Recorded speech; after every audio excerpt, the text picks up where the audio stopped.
Masak aina koi darude Umanda ethanta ngau chat ningde Lapna uriba jingsang paringa Nang butibada noknare Kumlaroi tararoi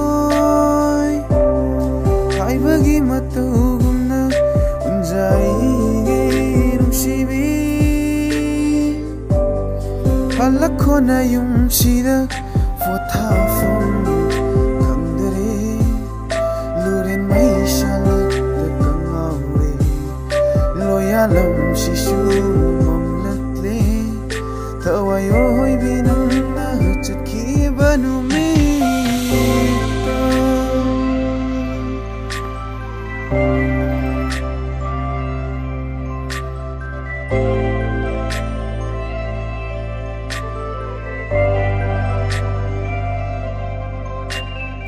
Pataraba hakshani nang buson bada Mayak shamlaba thamoyni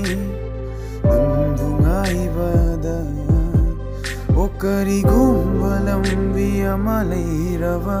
Nangna aigi wava shikhangnaba